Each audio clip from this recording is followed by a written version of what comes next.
funny. I don't have my computer, so I'll just have to believe Pete when he talks. I was gonna say, we don't have any legislation, we just have Yeah, two pieces, Right.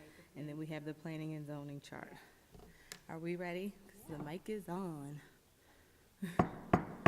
Calling to order the Housing and Human Welfare Committee meeting for December 18, 2018 at 6:06 PM. I will start with the roll call of parties present and in attendance. Present is myself, the chairwoman, Shanika Henson, Alderwoman Ward 6, and to my right. Is Ellie Tierney, Alderwoman, Ward 1. Thank you. I would entertain a motion to approve the agenda. I make a motion to approve the agenda. I second that motion. All in favor, state aye. Aye. Aye. The motion carries. Business before the committee. Our first business is approval of the minutes for the regular meeting, the last meeting that we have. We have the minutes that are included here that were submitted by Ms. Green. The minutes follow the agenda and follow the ID item numbers, and state that last time we did take up one piece of legislation, the commercial recycling ordinance. Alderwoman Tierney was the sponsor of that, so we had the benefit of dialoguing about that.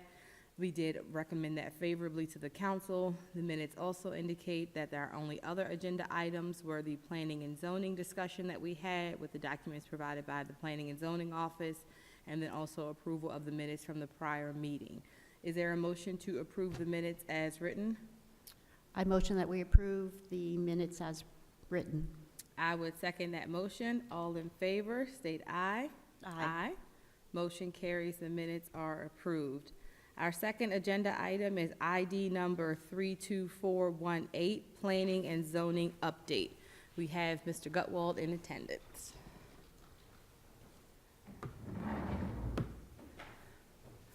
Good evening, sir.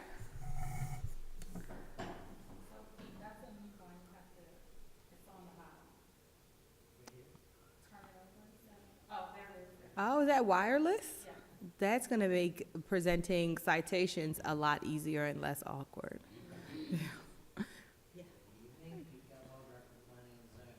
Good evening. Is it working? He said that you might not necessarily hear it in here, but he can hear it around here. Oh, that's good. That's what matters. Okay. I was going to do an update of the development activity as it relates to moderately priced dwelling units. If there's any other questions about information you see on the sheets, obviously we do these sheets for a multitude of different reasons. So probably the first update that we get to dealing with moderately priced dwelling units is all the way towards, well, I would mention that the Bowman Housing for Veterans, that might be of interest, was approved, and actually they're starting groundbreaking for that 61 West Washington Street. Excellent. Central Park, which is off of Elliot Road and Hilltop, that is going to the Planning Commission tomorrow night. So there is a staff report recommending approval of that with certain conditions, but that project will have 5 moderately priced dwelling units, and it is headed to the Planning Commission tomorrow night.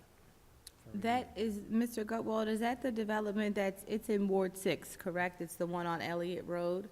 Are they demoing the houses that are there, or are they building it behind those? No, they are demoing. It's a reconfiguration of about 8 or 9 lots and about 8 structures. One is the one where they operate their business out of or have a storage warehouse facility right there. It's a small warehouse facility, but yeah, they're demoing about 8 units, I want to say. 6 to 8 units, I can't remember which one it is, and doing 45 townhouses. Is that how they're operating now? Is that a non-conforming use, or is it zoned to do the business they're operating there? It's a non-conforming use. Okay. And do we know if they plan to pay the fee in lieu, or if they plan to build? I think my initial remembrance of that was that they couldn't benefit from the density, but I don't know if Correct. plans have changed. No, I do believe they are paying the fee in lieu. Okay. But off the top of my head, I don't know, now that you mentioned that. I'd have to double check that, because yes, they went back and forth on whether they're gonna pay the fee in lieu. I think they're paying the fee in lieu. Okay. Pete, on the Bowman, how many units, how many? 6, those would be 6 units. On the veterans? Mhm. Okay, do they get any other, is it just, and because it's for vets, is there? Yeah, there's a number of different partnerships with Right, okay. DHCD and the city, Yeah. as well as Hamel Builders, Pearl Development are all partnerships, so there's a number of different tax credits and opportunities, so it's specifically for veterans and the rental units. So this is the second development that Pearl has in the city, Pearl Development? or- I don't know how many, they have a couple, yeah, they have a Okay, number of because they different typically developments. do workforce housing, right? Correct, Yeah, affordable housing. affordable housing, yeah, Mhm. okay. Thank you. Mr. Gutwald, the Central Park one, the adequate public facility recreation space, have they given any idea of how they plan to put that in there? Yeah, this development will have a central park, that's what it's gonna say, they'll have an open space area. They are providing a bicycle path. Excellent. And I think they're providing another connection. We're trying to get trying to provide a connection over to Truxton Park, actually, so. That would be excellent. There's just a path that people kind of use that's in Yeah, the so I woods think their there. path connects to that path to get, yeah, That would be great to have an improvement there and to get that more safe. right. Because the midshipmen kind of just pop out of the woods at a certain point where the path picks up again. They're right on the upper headwater of Spa Creek. They are. So are they, what are they doing for stormwater? Are they, I mean, they're, they're meeting their stormwater management Yeah. regulations. That's been reviewed by DPW. That's actually a DPW function, so. I mean, so They they're have- past the grade, they submitted grading, like, they're They have- beyond they're all not- that? No, they're just in site, they haven't even gone to the planning. Oh. Tomorrow night we'll be going to the planning commission, so they might add additional conditions. It's Yeah. going to the, so it'll be a public hearing tomorrow night on that development. What are they seeking a variance for? They're not seeking a variance, I don't think they are. Yeah, they're not seeking a variance. We're still talking about Central Park, right? Yes. Yeah, they're going for a planned development, Okay. so that's why they're going to the planning commission, because it's a planned development. I understand. Thank you.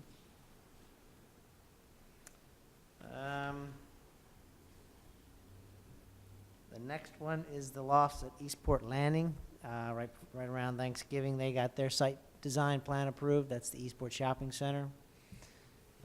They are providing their MPDUs. There will be 6 MPDUs provided on that site.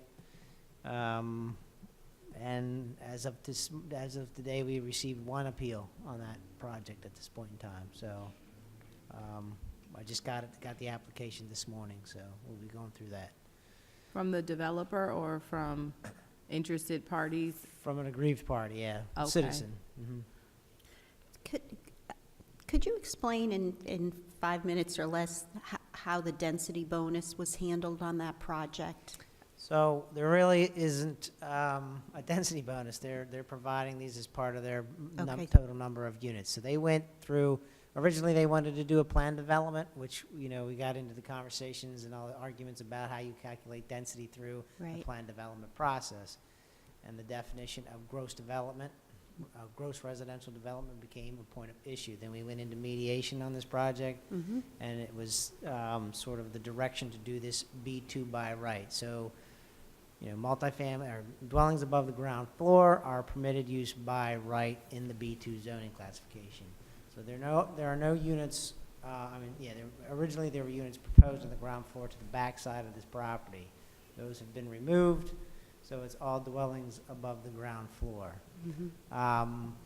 There really was no density calculation. It was based on mass scale and bulk of the building that they wanted to use, the area that they wanted to use, and how many could they provide and put in that location. So there really was no density calculation, but if there was a density calculation, it would have been based on, the area of the property divided by planned development would have been through the R4 minimum lot size, which is like 1,700 square foot. I think it would have been 1,800 square foot under the regular B2. They would have used an 1,800 square foot density calculation, because that's the minimum lot size in the B2 zoning. But that's not how we came to 98 units here. That was fit in the box. There are other factors that affect density, and that's the context, scale, and character of the neighborhood, which is how this Okay, one got. because I think there's misinterpretation then, that some, in the grapevine, that they received a density bonus, or, or that mess. I Not believe really. it's the They- it height was that just the gave percentage people of the rub. Was That it they, the rub? people believe that the height bonus that they got from the MPDU, there's currently a piece of legislation to withdraw the height bonus as an incentive for MPDU, because the belief is that this project was allowed to grow in scale because of the bonus. Is that your understanding of Yeah, how I they mean, got were- to where they are so with when height? So when you're providing the MPDU, there's a section of the code that allows you to get a 20% tolerance. So that's how they were able to 20% tolerance in height, Whoa. any of the 20%. yeah to any of okay. the but it was applied to the height, Ooh, right? ouch. To any of the bulk regulations. So Yeah, it's very difficult as to ascertain whether they what the Yeah. density calculation was. It was they were providing the MPDUs, therefore, if you recall, Joe Budge made that change in that section of the code that says if you're providing the you have to provide the MPDUs in order to get the tolerance.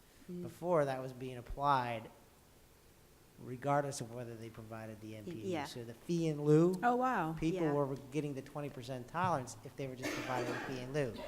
We changed the code about a year and a half, 2 years ago. So you have, you have to provide the MPDU in order to get the tolerance, so.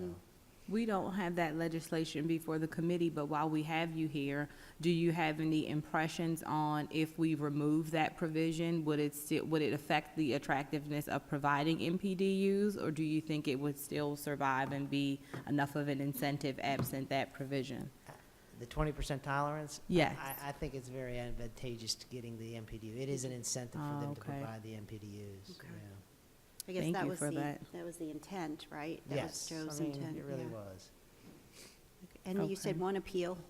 Is This there, project, we yeah. just received an appeal on. is there a Right. deadline for those, In terms of the ones you've got, 30 days, you have to yeah. apply, you have to appeal it within 30 days of the approval, which they met. And then, the code only says I have to schedule it at the next available Board of Appeals date, but I don't know if we'll be able to make January, just because timing would have happened, because of advertising and everything would have to happen next week, so. So, moving along. I'm trying to think if there are any other updates based on the MPDUs, or. I think that's about it in terms of the MPDUs and the updates to existing projects, and I can certainly answer any other questions you may have about other projects that are listed here. Try to anyways. We made a big change to the forest conservation plan. Uh-huh. Did that have any effect on any of the MPDU units that were slated to be developed, or has it changed at all what we have? So, I guess I should have mentioned, 2010 West Street, which was that affordable project, that did get approved prior to the effective date of, so they have site design approval to the effective date of that legislation. The only other project would have been Parole Place, and we're awaiting revisions on that one. And then Village of Providence Point, well, that doesn't have any MPDUs to it, that's just CCRC. But the Parole Place would have MPDUs, and we're awaiting revisions to that, and so they'll have to see how they meet the Forest Conservation Act as well. There was a whole lot of revisions required on that project anyways, prior to the bill. that's a redevelopment? Is there That demolition? it's redevelopment and existing lands. Parole Place is Yeah. at the corner of Forest Drive and Old Solomons. Yeah, It includes San Terrace, that shopping center, it includes that property, okay, so I'm And- behind the, but also property behind it. Yep. so I'm behind the Office Depot. I'm back, yeah. So it's Mhm. that It's that corner. two-level shopping center thing, or? No. With the beauty San park? Terrace is like the one shopping center that's that this property. Oh, okay, I Yeah, know, all and right. Behind that, Behind- it's nothing but forest, Mhm, or it's mhm, got trees behind mhm. it. It's got a lot of steep slopes and it's got some Just constraints drops to it, down but behind but it it. wraps around Old Solomon's as well, so there'll be Yeah. access out off to Old Solomon. I think there's a couple of uses and buildings right up in the front of Old Solomon's that this will Yeah. incorporate, you know, will redevelop those as well, at least conceptually. And then there'd be units behind all of that, that's currently vacant land. It's a number of different properties, or was a number of Mhm. different, so there'll be a consolidation, just like the Elliot Road one. It's Mhm. about 9 or 10, maybe even more properties today. To be developed into a handful of properties, Oh, wow. consolidated. How is Tyler Heights Elementary progressing through its redevelopment, according to what we can see and what we have access to? They're good to go. They're moving along. I mean, I don't know where they are in their construction schedule, but they got all their approvals in place. They had their grading permit probably issued in October. They had, they had to get an approval. They had to get it signed by the board. That was the holdup. We had given their approval like in September, but we didn't issue it till like October because they needed signatures. But they're good to go. It should be moving along. Library's moving along, which is another facility we worked with the county on, and it's under construction and moving right along. Yeah. Just had a conversation with them right now. I mean, earlier today about the progress they're making. So Excellent. Have you gotten anything informally or in concept on Spa Road, Forest Drive, the Bizzuto proposal? Has he come to the city with anything? no, I mean, there's a lot of logistics that's being worked out in terms of, Yeah. the city and the Bizzuto, the land swap that you're talking about, Yeah. and the proposals there. Mhm. It's just conceptually, Yeah. just concepts of different types of units and. So is that land swap public information? That's, Well, I think it's a discussion of how that would work and. Yeah. Yeah, but I don't. yeah, There's a lot of logistics because the zoning doesn't quite work either, so there's issues with whether there'll be Sure. text amendments or rezonings that would be Yeah. called out for, at least at this point in time. Yeah. I mean, This- it's all conceptual. the site where DPW was, has that been rectified as far as any hazardous material, or has that? Yeah, you they know, were good to go. They were ready, it was yeah. shovel ready. That was shovel ready. They Yeah. demolished actually the one building. I mean, Right. They got the permit They to were- demolish. Yeah, what's the word I'm thinking of? Remedial work, soil remediation, Yeah, because there was they- something there. No, All good to go. all good to go, yeah. All right, At least from a Excellent. zoning standpoint, so. yeah, okay. Thank you. Are there any other questions, anything outstanding for ID 32418, Planning and Zoning Update? No, I think we grilled Pete. It's a good discussion. Yeah. Next on our agenda is ID 32518, Housing Authority of the City of Annapolis Inspection Discussion. I did ask Ms. Sutherland to be present as well. Is it your understanding that it's just you, Mr. Gutwald? I thought you was gonna be here too, so. Yeah.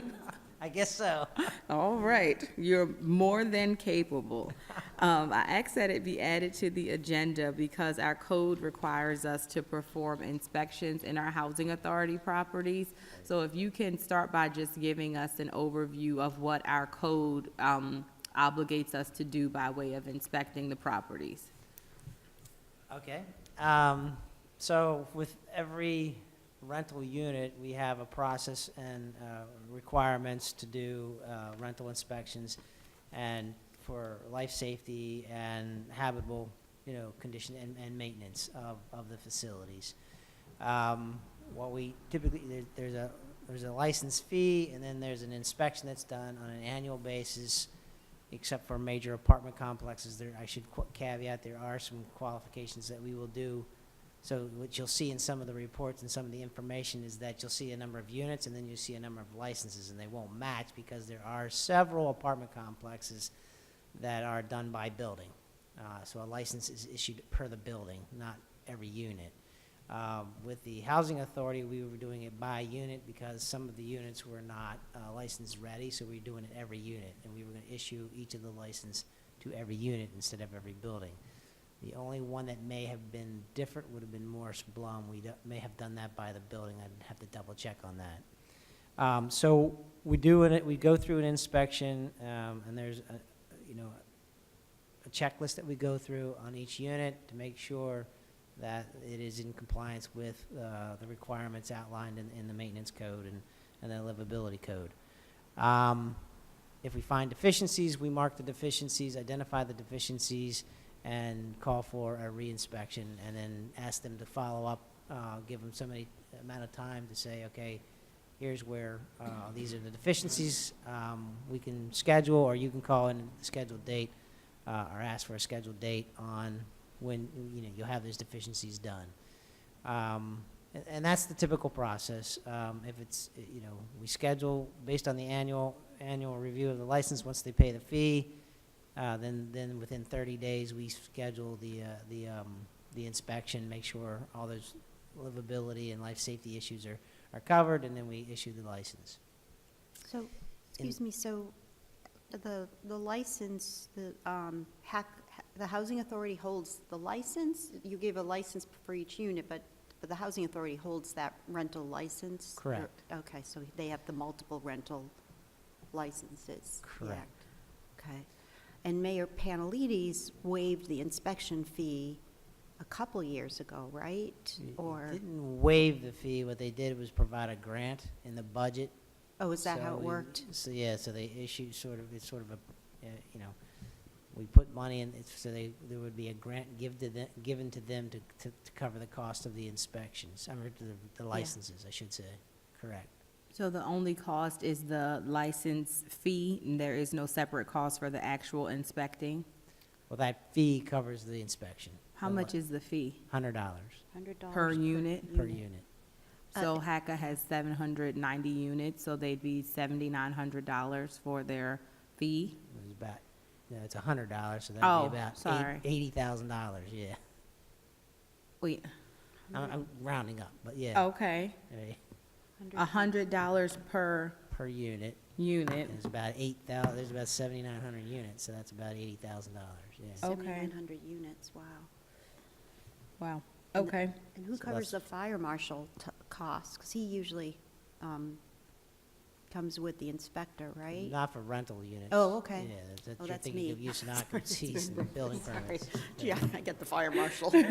Okay. So with our HACA, thank you for the overview of what the responsibility is there and what the code says that we should be doing there. How close are we to meeting that target of inspecting annually and issuing the licenses? Where are we? With Housing Authority or? Yes. Yeah. So if I could go through a timeline, we started the process in 2016. We went through all of the units and identified deficiencies. We licensed about half of the units. In April of 2017, we issued license to Bloomsbury, Morris Blum, Eastport Terrace, half of Harbor House, and half of Newtown 20. We never made it back to Robinwood for final inspections. Could I get that list one more time? It was Bloomsbury, Morris Blum. Eastport Terrace, half of Harbor House, and half of Newtown 20. We issued licensed to. When you say going back to 2016, is that the very first time we inspected? Yes, Ever? ever.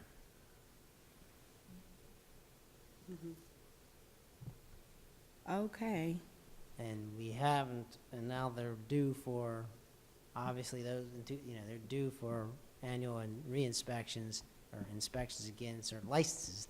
They're due for the licenses, and we haven't, obviously there was a lot of changeover in management and things like that. There was a lot of the things going on for the Housing Authority. They were under going through their own inspections through the HUD program. We have not been able to schedule or reschedule any of the licenses or the inspections again, even from the ones that we hadn't finished giving licenses to. So we are actively pursuing that, and trying to get back into the cycle of getting them into our schedule for inspections, but we haven't been able to do that at this point in time. Just for logistics, is who is there? Is just the occupant have to be there, or is a hacker representative, or I mean, is that Typically, the slow property process? manager, Property the property manager, okay. manager would walk Okay. around with the inspectors. And that's who we were, primarily we're coordinating with. But, the executive director had wanted to be part and parcel, so we're working with her. We still deal with, as we get issues or complaints from the residents, we still go out.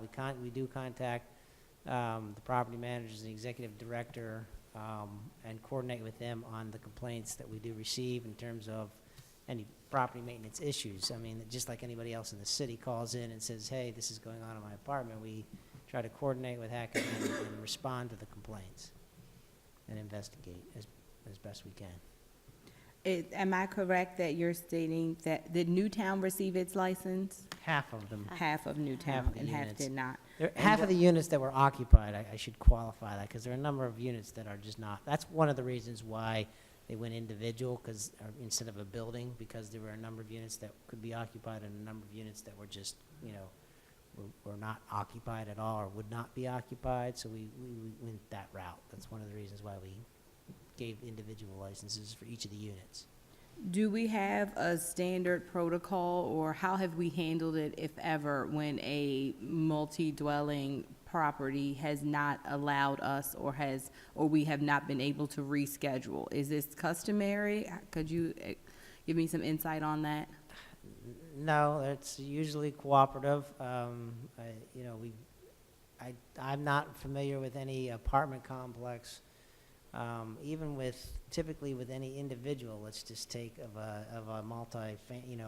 if it was like downtown and had 3 apartments or 2 apartments in it, it usually what happens is basically it's just they forget about the inspections, the scheduled inspections. That's the most reoccurring issue we have in re-inspecting, is because the property owner or somebody forgot to be there to open it up the door to let us in.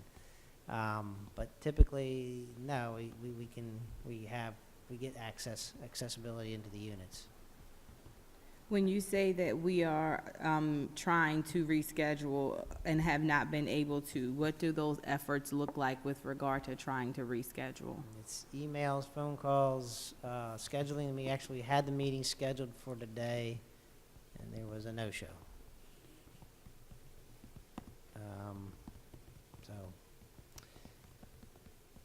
Anyways, if they are not responsive to that we know that it has been a rental, we know it's a rental, or even if we suspect it's a rental, if we don't get a response from the property owner, we typically placard the door to let them know. Prior to that, I should say, we'll send them a notice and say, and we'll send them the information about the licenses.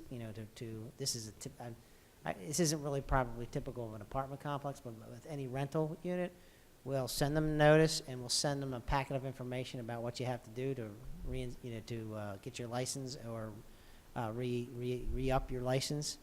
And then if there's no response to that, we would placard the building and say, this is but I don't know. We don't do that with apartment complexes. That's how I'm just giving you a sort of an example of what we do with units that are out there, individual houses that are being rented out throughout the city.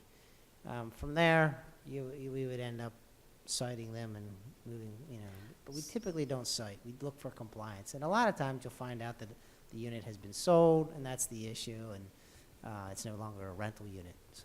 So who's the responsible party?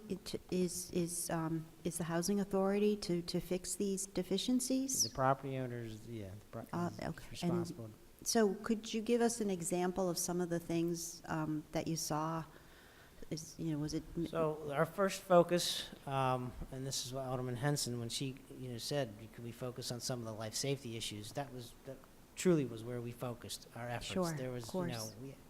there's a stack of deficiencies, but a lot of that is caulk around the tub, the Yeah. hanging doorknobs, hanging door on a cabinet, those issues. But the life safety issues, the biggest things were the smoke detectors, getting Mhm. smoke detectors in, and we weren't even, and we work with property owners, typically with a new rental, they're supposed to be hardwired. We were accepting, the 10-year battery, and working with them on that, and then working through a process where they eventually would be hardwired. I think they are in like Morris Blum now because of the renovation that was done there. And then there were some issues with gas lines that were not protected correctly, and they did do that. So, and from what I can tell, a lot of the smoke detectors and carbon monoxide detectors of the ones that got licensed, they went through and got those all corrected. And so The narrative that I get from the housing authority is that they're already subject to the REACT inspections. Right. But just stepping back and just looking at it with a layman's eye, if the properties are in these conditions, I was able to get the list of violations for Robinwood, a property that has no license and and we did go in for an initial inspection.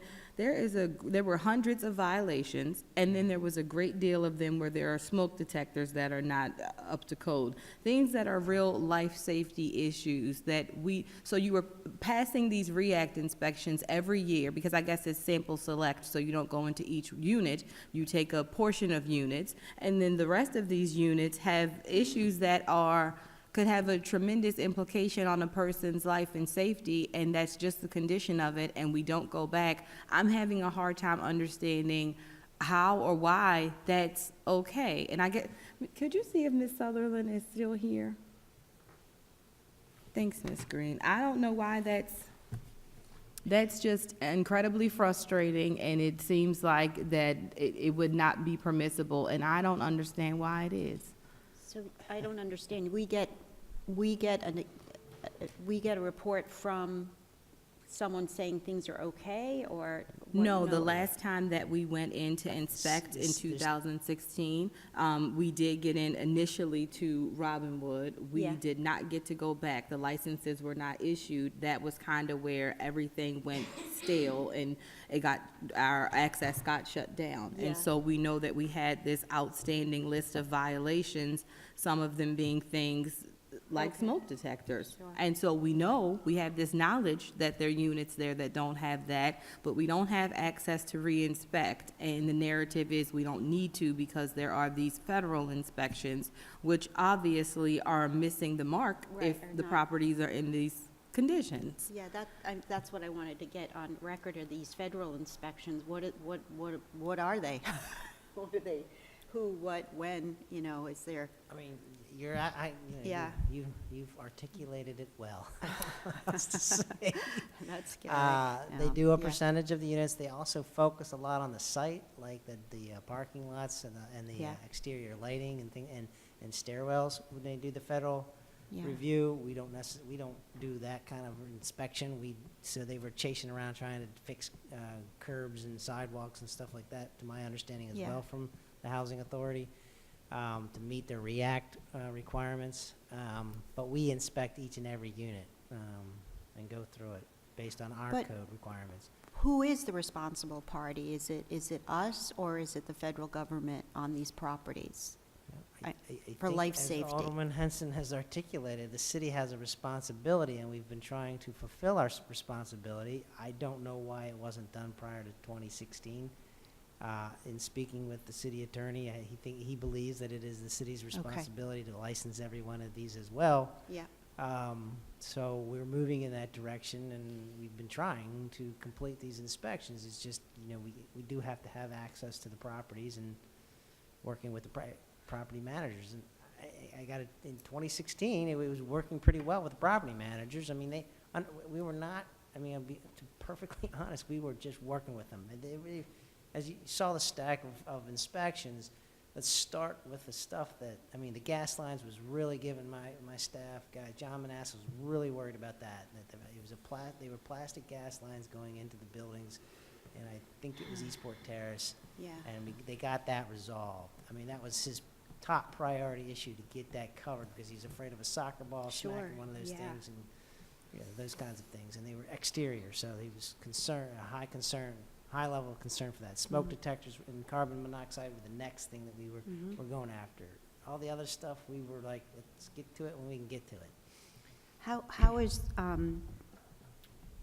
I know, you know how I feel about having another inspector, or lack thereof. I mean, is that an issue as far as your manpower and the number of units It's per of inspector? concern because this is added, that added in 2016, it added 900, 800 and some, or whatever it is, Yeah. it ranged from 780 to 800 and some, but depending upon which ones were occupied.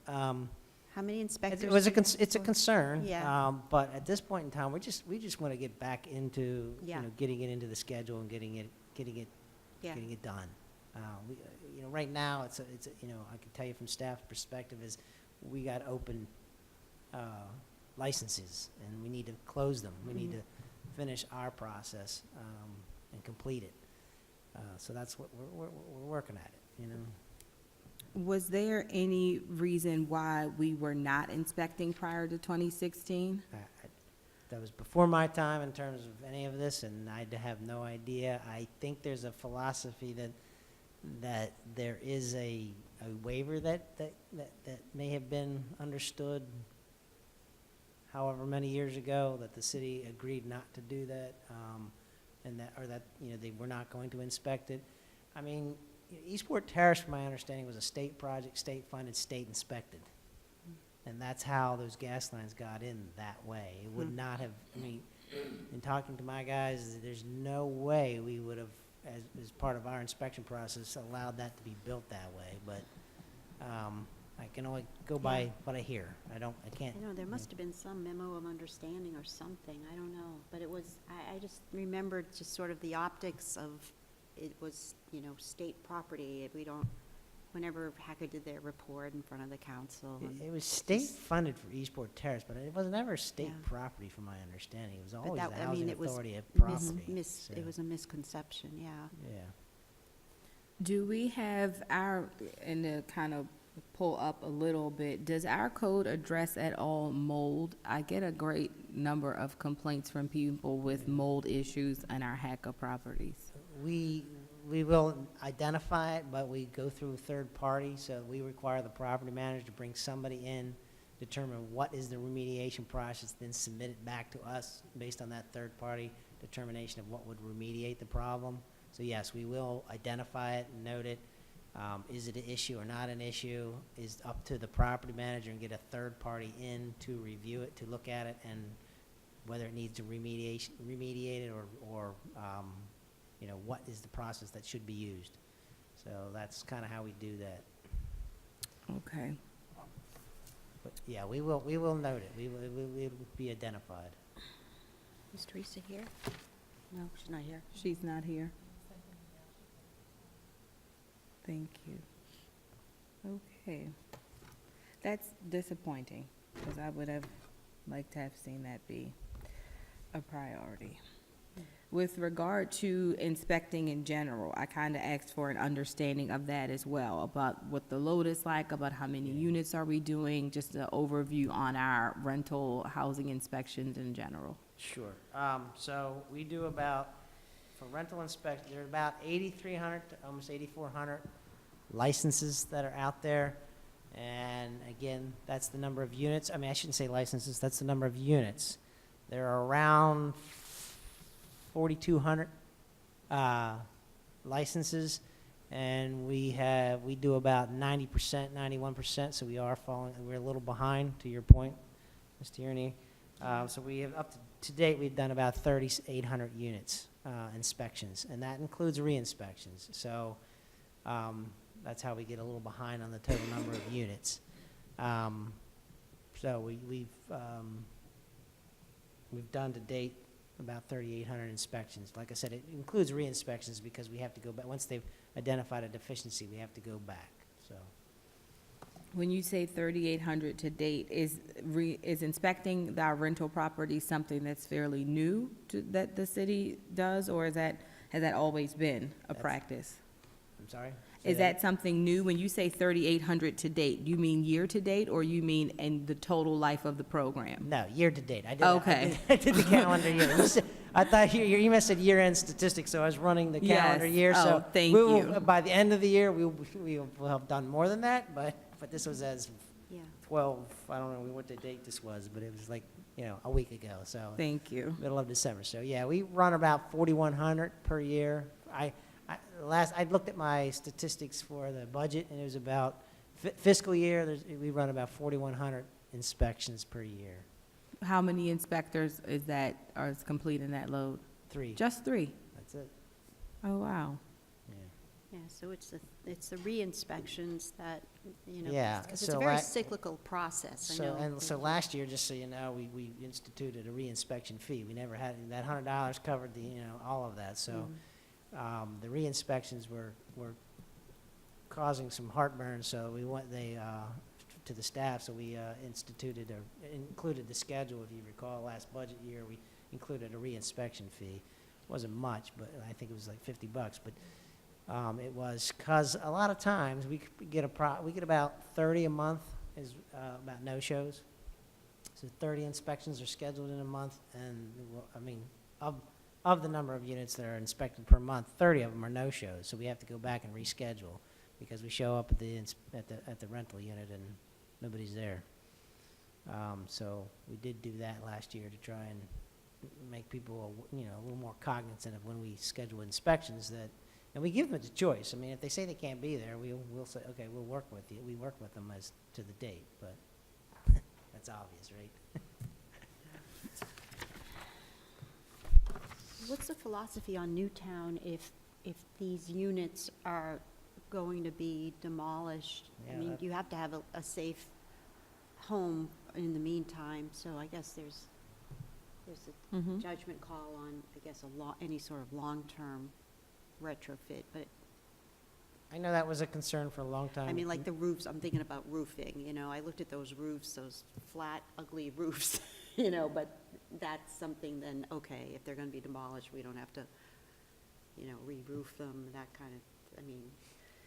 Well, I know that was the housing authorities, I mean, because it's Yeah. been an ongoing process of redeveloping all of Newtown. Yeah. And it seems like they've got a little movement now, so Yeah. why are you inspecting something that's gonna be demolished? And, you know, Yeah, but we still, you know, we Yeah, oh, should be sure, if inspecting the it's- ones that are Right. Yeah, occupied. That's if why they're we occupied, agreed. We you won't have do the to. ones that aren't occupied. We'll do the ones that are occupied, and we'll stick to Mhm. those, so.